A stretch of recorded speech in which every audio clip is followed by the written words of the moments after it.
Movie के शुरू होते ही हम एक स्ट्रीट शेफ गाओ को देखते हैं। वो बहुत मजे मजे के खाने बनाया करता था। इसका एक छोटा सा रेस्टोरेंट है, मगर वो उसको साफ रखता है और अपने प्रोफेशन से भी बहुत प्यार करता है। लेकिन जो पास्ट में गाओ के साथ हुआ वो बहुत ही बुरा था। उसके फादर ने सिर्फ इसलिए उसे एक शेफ के पास छोड़ दिया कि वो कुकिंग को सीख सके। गाओ ने ये डिसाइड कर लिया था कि एक दिन वो बहुत बड़ा शेफ बनेगा और हर वो चीज हासिल करेगा जो वो अपने बचपन में ना कर सका। गाओ के फादर एक बहुत अच्छे शेफ थे और अब तक तो वो बहुत ही कमाल शेफ बन चुके थे, एक तरह के मास्टर शेफ। लेकिन उनका बेटा यानी गाओ उनसे बहुत नफरत करता था, क्योंकि उसने अपना बचपन यानी चाइल्डहुड अपने फादर के बगैर गुजारा था। वो उन्हें मिस भी किया करता था, लेकिन इससे उसके फादर को कोई फर्क ही नहीं पड़ता था। दूसरी तरफ गाओ के फादर यानी वही मास्टर शेफ भी इस बात से खुश थे कि दुनिया को नहीं पता कि इनका बेटा भी है, और ये बात गाओ को और सैड करती थी। अब सीन बदलता है और हम एक और फेमस, हैंडसम और यंग शेफ को देखते हैं। वो बहुत ही रिच और रॉयल फैमिलीज के लिए खाना बनाया करता था। उसका नाम पोल होता है। पोल का ये ख्वाब था कि वो अपने फादर के लिए अपनी कंट्री में एक रेस्टोरेंट बनाएगा। इसलिए वो अब्रोड को छोड़ते हुए और सब ऑफर्स को मना करते हुए अपनी कंट्री वापस आ जाता है। वहाँ जाकर वो एक फिश सेलर के पास जाता है और कहता है कि मुझे एक बड़ी सी मछली तो दिखाओ। तो फिश सेलर उसे मना कर देता है। अब जैसे ही गाओ उसके पास बड़ी सी मछली लेने आता है तो वो आदमी उसे मछली दे देता है। ये देखकर पोल को बहुत गुस्सा आता है और वो गाओ को गुस्से से देखता है, जैसे वो उससे जेलस हो कि भाई इसने उसको मछली क्यों दे दी। फिश सेलर जब इन दोनों को गुस्से में देखता है तो वो मछली के 2 टुकड़े कर देता है ताकि इनमें लड़ाई ना हो। लेकिन वो दोनों फिर भी एक दूसरे को गुस्से से घूरते रहते हैं। अब हम पोल के शानदार और बहुत ही प्यारे रेस्टोरेंट को देखते हैं जिसकी आज ओपनिंग होती है। वो बहुत नीट एंड क्लीन एडवांस तरीके से बनाया गया और बहुत ही कूलर रेस्टोरेंट होता है। उसको बहुत अच्छे तरीके से डेकोरेट किया होता है। पोल ने जो नया रेस्टोरेंट खोला था वो गाओ के रेस्टोरेंट के बिल्कुल सामने था, जिसे देखकर गाओ के दोस्त घबरा जाते हैं, क्योंकि ये नया रेस्टोरेंट इन कस्टमर्स का सारा इंटरेस्ट अपनी तरफ करने वाला था और इन सब लोगों को इनसे छीनने वाला था। और जिस बात का डर था वही होता है। सब लोग नए रेस्टोरेंट का टेस्ट चेक करने के लिए उसमें चले जाते हैं। तो गांव के दोस्त गांव को सपोर्ट करने के लिए डिस्काउंट ऑफर की अनाउंसमेंट करते हैं, जो कस्टमर्स को वाकई में अट्रैक्ट करती है और वो फिर से गांव के रेस्टोरेंट की तरफ चल पड़ते हैं। इस बात से पोल के दोस्तों को बहुत गुस्सा आता है और वो इनसे आके गुस्से से बात करते हैं कि तुम लोगों के साथ मसला क्या है, हमारी सक्सेस तुम लोगों से देखी नहीं जा रही। फिर एट द एंड दोनों पार्टीज में डिसाइड होता है कि क्यों ना एक कंपटीशन रखा जाए और देखा जाए कि किस शेफ के हाथ में ज्यादा टेस्ट है। अब दोनों को जबरदस्ती कंपटीशन में पार्ट लेने के लिए कहा जाता है। पहले तो वो मान नहीं रहे होते, लेकिन जब एक दूसरे को देखते हैं तो पहचान लेते हैं कि इन लोगों का सामना तो उस दिन फिश स्टॉल पर हुआ था। तो ये लोग कंपटीशन के लिए रेडी हो जाते हैं। अब टेबल लग जाता है और उस पर एक बड़ी सी फिश रखी जाती है जिसको इन दोनों ने काटना था। अब सबसे पहले पोल फिश को काटता है और उसके कांटे बहुत स्मूथली और तेजी के साथ निकालने लगता है और उसका ये तरीका सबको बहुत पसंद आता है। अब वो फिश फेंकता है गाओ की तरफ। गाओ भी फिश को बड़े अच्छे तरीके से काटता है और उसकी स्किन जब सबको दिखाता है तो उस पर जरा सा भी फ्लैश नहीं होता, यानी उस पर जरा सा भी फिश का मीट नहीं लगा होता। तो उसको भी सब बहुत एडमायर करते हैं, यानी दोनों की बराबर तारीफ होती है। अब वहाँ एक चेयरमैन भी होते हैं जो उनसे कहते हैं कि एक इंटरनेशनल कुकिंग कंपटीशन होता है, मुझे लगता है कि तुम दोनों को उसमें पार्ट लेना चाहिए। अब दोनों को प्रूव तो करना था कि इनमें से कौन बेस्ट शेफ है। तो दोनों रेडी हो जाते हैं। अब पोल मीडिया को बताता है कि मैं फ्रांस में कुकिंग करता था और चाइना आकर मैंने फील किया कि अब भी लोग पुराने तरीकों को यूज करके कुकिंग करते हैं। और जाहिर है ये बात वो इनडायरेक्टली गाओ को ही कह रहा था और इसे देख के गाओ को बहुत गुस्सा आता है।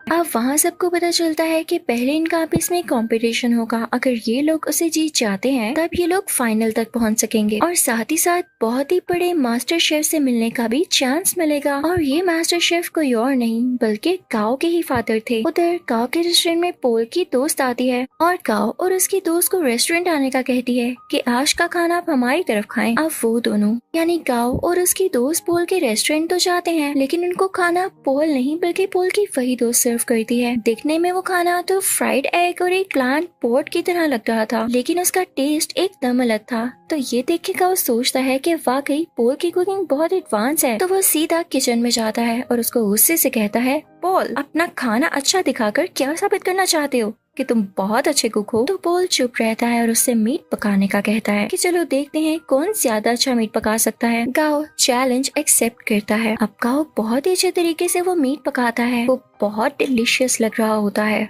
अब पोल उसे कहता है कि मैं तुम्हें सेम रेसिपी के साथ ये डिश बनाकर दिखाता हूँ। पोल शुरू करता है और सेम डिश बहुत ही कम टाइम में बना लेता है। जब गाओ उसको स्मेल करता है तो उसे अपनी डिश में और इसकी डिश में कोई फर्क नहीं लग रहा होता। तो वो समझ जाता है कि वाकई इसके पकाने का तरीका बहुत एडवांस है। वो उदास हो जाता है और वहाँ से चला जाता है। अब गाओ को कोई कहता है कि उसे उसके फादर बुला रहे हैं। गाओ अपने फादर के पास जाता है और कहता है कि अब आपने मुझे क्यों बुलाया, जबकि आप ये बात मानते ही नहीं कि मैं आपका बेटा हूँ। तो मास्टर शेफ उसे कहते हैं मैंने ऐसा इसलिए किया ताकि दुनिया ये ना कहे कि तुम मेरे बेटे हो, इसलिए तुम इंटरनेशनल कंपटीशन तक पहुँच सके, बल्कि मैं तो यही चाहता हूँ कि तुम खुद ये करो। तो गाओ कहता है डैड मुझे वैसे भी आपकी सपोर्ट की जरूरत नहीं, जब मुझे आपकी जरूरत थी तब आप मेरे पास नहीं थे। खैर मैं अब ये साबित करके दिखाऊंगा कि मैं वो हासिल कर सकता हूँ जिसकी वजह से आपने मुझे छोड़ा। अब गाओ यहाँ से चला जाता है क्योंकि उसे अपने डैड की किसी भी बात पर यकीन नहीं होता। अब next day international cooking competition होता है। सब प्रिपरेशन की जा चुकी होती हैं। कॉम्पिटेंट्स यानी पोल और गाओ भी रेडी होते हैं। टाइम स्टार्ट होता है। पोल की कोई स्वीट डिश होती है और गाओ की चिकन डिश। दोनों बहुत मेहनत से अपनी डिशेस तैयार करते हैं। पोल तो टाइम से पहले ही अपनी डिश तैयार कर लेता है, लेकिन उसके बाद गाओ की भी शानदार डिश रेडी हो जाती है। उसने भी टाइम पर अपना दिया गया टास्क पूरा कर लिया था। जजेस और ऑडियंस बहुत इम्प्रेस होते हैं और अब उनकी डिशेस को टेस्ट किया जाता है और दोनों के सेम पॉइंट्स आते हैं क्योंकि जज को उनके खाने में इतना ज्यादा डिफरेंस नहीं लग रहा था, यानी दोनों की डिशेस बहुत मजे की थी। तभी स्टेज पर एक जज आता है और इस कंफ्यूजन को क्लियर करने के लिए कहता है कि नो डाउट दोनों की डिशेस की टेस्ट बहुत आला थे, लेकिन मुझे टाइम मैनेजमेंट पॉल की ज्यादा पसंद आई, इसलिए ये कंपटीशन पॉल ने अपने नाम कर लिया है। पॉल यहाँ पर बहुत ज्यादा खुश हो जाता है। गाओ क्योंकि कंपटीशन हार चुका होता है तो वो बहुत ज्यादा उदास होने की वजह से अपने घर भी नहीं जाता और वीडियो गेम्स खेलने के लिए चल पड़ता है। वो कई दिन तक अपना टाइम यूं ही स्पेंड करता रहता है और एक दिन उसके पास वही शेफ आते हैं जिनके पास उसने अपना बचपन गुजारा और उसी के पास गाओ के डैड उसे छोड़ कर गए थे। वो उसे समझाते हैं कि गाओ देखो, हार जीत तो इंसान की जिंदगी का हिस्सा होती है ना। अगर आज तुम नहीं जीत सके तो क्या जरूरी है कि कल भी नहीं जीत पाओगे। लेकिन गाओ घर जाने के लिए तैयार ही नहीं था। उसे बहुत समझाने के बाद कन्विंस कर लिया जाता है कि उसे घर जाना होगा और अगले कंपटीशन की तैयारी करनी होगी। अब पोल बहुत ज्यादा खुश होने की वजह से अपने रेस्टोरेंट जाता है। वो बहुत एंजॉय करता है। उसके सामने उसके दोस्त बैठे होते हैं तो बातों बातों में उसके दोस्त उसे कहते हैं पोल तुम अपनी दोस्त को चांस क्यों नहीं देते हो, वो इतने टाइम से तुम्हारे साथ है, तुम उस पर ट्रस्ट तो करो,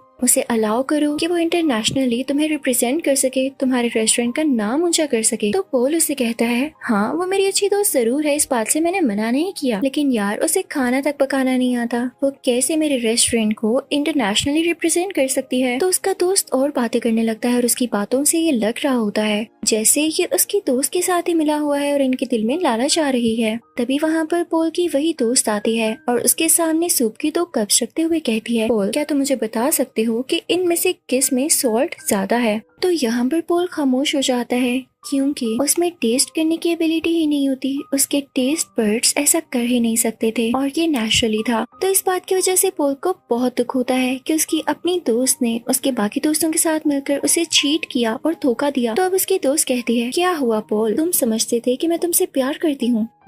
ये तुम्हारी गलत फहमी थी, आजकल ऐसा कहाँ होता है। मैंने तो तुमसे दोस्ती सिर्फ इसीलिए की थी ताकि तुम्हें यूज करके इंटरनेशनल कंपटीशन में जा सकूं। वैसे जाना तो मेरे लिए पॉसिबल नहीं था, लेकिन आज तक जो मैंने तुम्हारा राज रखा उसके बदले में तुमने मुझे क्या दिया। क्या तुम मुझे एक ऑफर नहीं कर सके। लेकिन अब नहीं, अब मैं खामोश नहीं रहूंगी क्योंकि मैं भी इस कंपटीशन में जा सकती हूँ।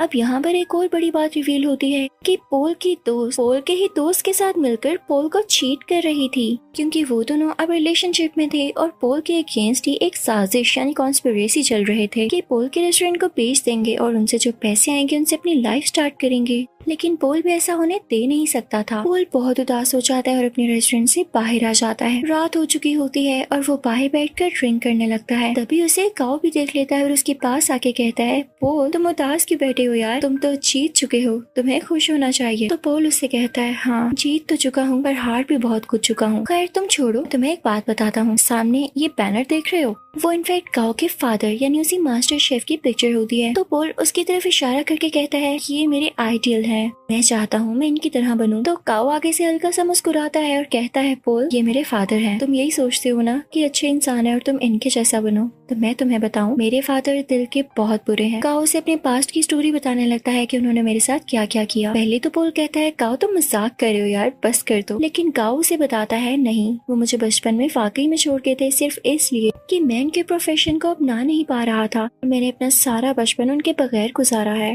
तो पोल कहता है अच्छा उदास नहीं हो, अब हम क्या कर सकते हैं। तो गाओ से कहता है बॉटल्स फेंक सकते हैं। तब वो दोनों खाली बोतल्स उस बैनर की तरफ फेंकने लगते हैं और बहुत खुश होते हैं। यहाँ पर इन दोनों में दोस्ती हो जाती है और ये सीन बहुत ही ज्यादा क्यूट है। अब पोल जब वहाँ से अपने रेस्टोरेंट वापस जाता है तो देखता है कि उसके दोस्त उसके रेस्टोरेंट का सौदा कर रहे होते हैं। तो पोल उनसे कहता है ये क्या हो रहा है, तुम लोग मेरी इजाजत के बगैर ऐसा कर भी कैसे सकते हो। तो उसके दोस्त उससे कहते हैं मुझे ये बताओ इंटरनेशनल कंपटीशन में अपने साथ किसको लेकर जाओगे, क्योंकि राउंड 2 में अकेले नहीं पका सकते, आपके साथ आपका पार्टनर होना लाजमी होता है। क्या तुम अपनी दोस्त को लेकर जाओगे। तो पोल कहता है मेरा दिमाग नहीं खराब, मैंने डिसाइड कर लिया है कि मैं किसे अपने साथ लेकर जाऊंगा जो कि वाकई डिजर्विंग है। पोल यहाँ पर गाओ का नाम लेता है। तो ये सुनकर उसके दोस्त काफी जेलस होते हैं। उनमें से एक कहता है पोल याद रखना तुम्हारा करियर मिट्टी में मिल जाएगा। तो पोल उसे अपने सर से हिट करता है, उन सबको वहाँ से भगा देता है। जब ये सारे लोग चले जाते हैं तो गाओ का वही गार्डियन शेफ पोल से कहता है पोल वाकई तुमने ये सोचा है कि तुम गाओ को अपने साथ लेकर जाओगे। तो पोल कहता है हाँ क्यों नहीं, और साथ ही वो गाओ के शोल्डर पर पैट करता है और कहता है हाँ ये डिजर्विंग है। सब बहुत खुश होते हैं। अब यहाँ पे कंपटीशन की तैयारियां शुरू हो जाती हैं। दोनों में ये डिसाइड होता है कि पोल गाओ को अपने नए तरीके सिखाएगा, जबकि गाओ पोल को अपने पुराने तरीके जिस तरह से वो कुकिंग करता है। गाओ पोल से कहता है तुम परेशान मत होना, अगर तुम्हारे टेस्ट बड्स काम नहीं करते मैं तुम्हारा टेस्ट वापस लाने में तुम्हारी मदद करूंगा। वो उसे समझाता रहता है कि इस तरह करो।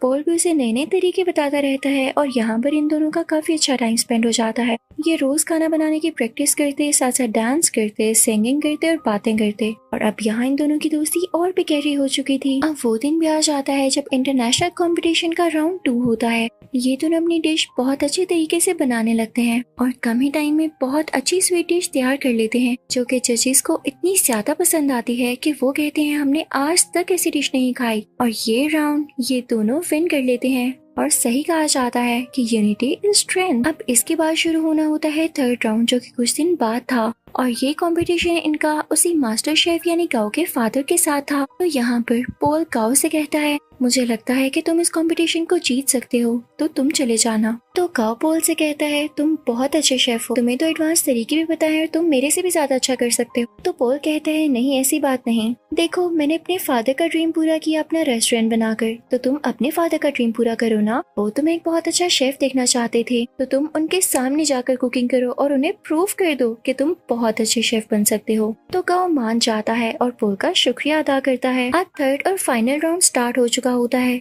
दूसरी तरफ मास्टर शेफ भी अपनी डिश बनाने लगता है। अब गाओ भी शुरू हो जाता है, लेकिन शुरू होने से पहले ही उसे अपने बचपन की कुछ यादें आने लगती हैं, जहाँ पर उसके फादर उसे छोड़ गए थे और उसे काफी बच्चे बुली किया करते थे। वो उन्हीं यादों में खो जाता है। उसके फादर आकर उसके मुंह पे पानी गिराते हैं और कहते हैं अपना काम शुरू करो। तो अब यहाँ पर गाओ कुछ बनाना शुरू करता है। दूसरी तरफ गाओ के फादर यानी वही मास्टर शेफ बहुत ही ज्यादा प्यारी स्वीट डिश बनाते हैं, जैसे फायर लगी हो और उसमें से एक फूल निकल रहा हो। उस फूल का बहुत ही आला टेस्ट होता है, जजेस को ये बहुत ज्यादा पसंद आता है। और जब गाओ की बारी होती है कि वो अपनी डिश दिखाए कि उसने क्या बनाया है, तो वो एक बाउल में नूडल्स बनाकर सीधा अपने फादर के पास जाता और उनको वो प्रेजेंट करता है। मास्टर शेफ उसे टेस्ट करते हैं तो वो नूडल्स उन्हें बहुत अच्छे लगते हैं और ये वही नूडल्स होते हैं जिनकी वजह से गाओ को उसके फादर से डांट पड़ी थी कि तुम तो नूडल्स तक नहीं बना सकते। और आज गाओ ने इतने मजे के नूडल्स बनाए थे कि उसके फादर उसे खाना ही नहीं छोड़ते और नूडल्स को वाइल्डली खाने लगते हैं। वो अपने बेटे को रोक के कहते हैं शाबाश बेटा, तुमने बहुत अच्छा नूडल्स बनाए। वो यहाँ पे काफी इमोशनल हो जाते हैं, तो ऑडियंस को भी पता चल जाता है कि एक तो इनका सरनेम सेम है और इन लोगों का बिहेवियर देख के भी यही लग रहा है कि ये बेटा और बाप हैं। यहाँ पर गाओ का ख्वाब भी पूरा हो चुका था और उनके फादर का भी। अब उधर हम रेस्टोरेंट में देखते हैं कि पोल और गाओ अब साथ काम करते हैं और उनकी ऑडियंस पहले से कई ज्यादा है, यानी उनके पास और भी ज्यादा कस्टमर्स आते हैं। लोग उनका खाना बहुत ज्यादा पसंद करते हैं और इनके रेस्टोरेंट में अब रौनक ही रौनक हो जाती है। इसी के साथ ये मूवी यहीं पर एंड होती है।